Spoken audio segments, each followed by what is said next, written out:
this is a fascinating exercise that you folks have gone through, and I really enjoy watching your press conferences because I look at this and I say, this really is the way things are supposed to work, with people coming together from different perspectives and finding some sort of consensus for the common good.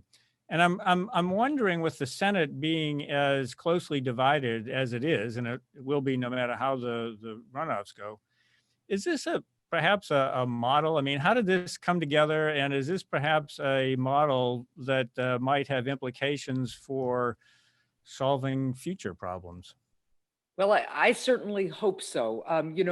One of the things that I worked on as governor, coming from a state that is very purple, and in one of my terms, I had a split legislature. In another one of my terms, I was the Democratic governor, and my legislature, both chambers, were controlled by Republicans. You do have to listen to your constituents about what's important to them and then find a way forward. And, this group of senators is a group with long relationships. I think you heard them talk yesterday. Some of them were actually in town in DC over Thanksgiving. And so they got physically together, with COVID precautions in place, of course.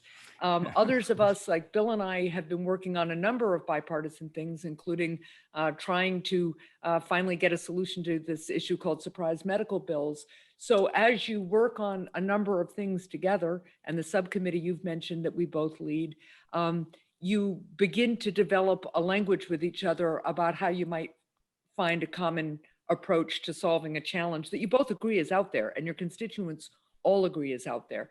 And so that's really how this came about. A group of people who've known each other for a long time, a group of people have been working on various elements of COVID relief or other issues together, and really worked hard to come together to find our way forward. And as you heard us talk about yesterday, there's general agreement that we also need to do state and local aid, and that some sort of liability protections for business owners who are acting in good faith during COVID is appropriate.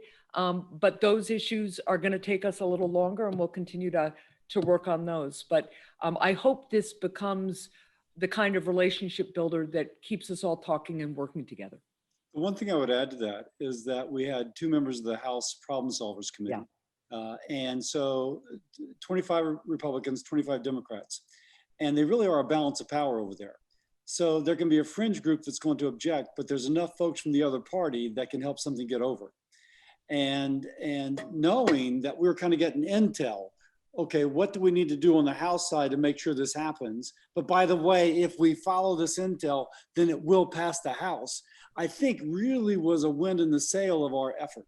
Yeah, that right. I think was very valuable.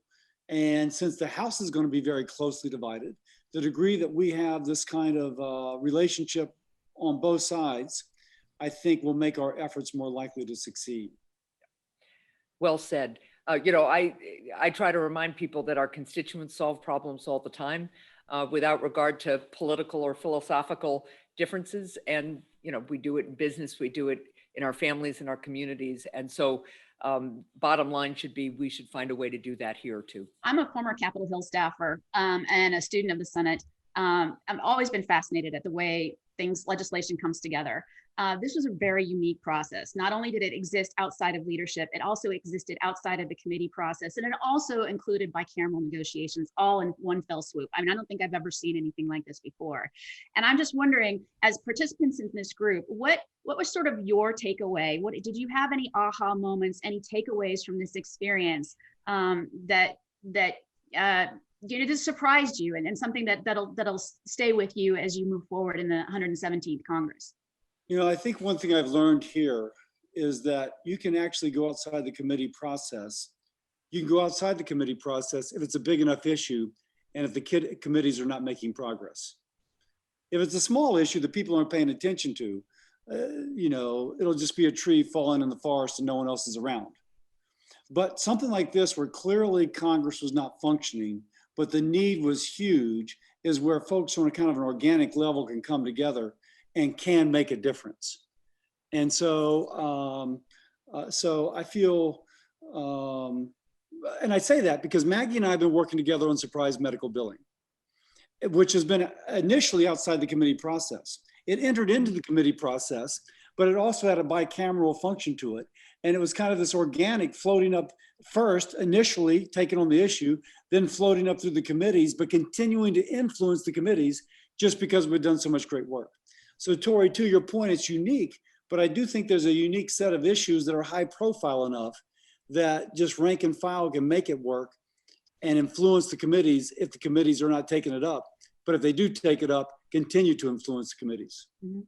I also think so to Bill's point, a couple of things on surprise medical bills. While we are not in leadership, we are both on Health Committee and Finance Committee, which is our critical areas of jurisdiction. So you can ask for support and help from your leadership, who often will say, well, this hasn't been a leadership priority, but we see why it's important, go to it.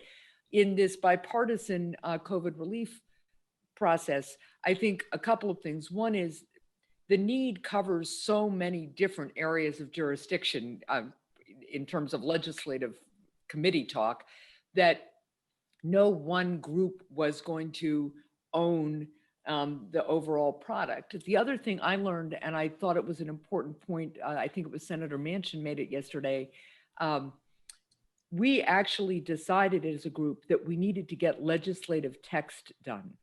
So we started with that framework that everybody saw. And then God bless our staffs who have been working almost around the clock. I think one of my staff members said she was going to stop working before midnight last night for the first time in like 10 days. We really said to them, get to the committees with the expertise, get to the committee staff and start really working on the drafting. And the fact that we did that now means that leadership may decide to follow this entire framework. It may decide not to. We've got, the White House has to be part of these negotiations too. But the language is done, and that means it's been vetted with committees too, and our colleagues who are leadership on those committees.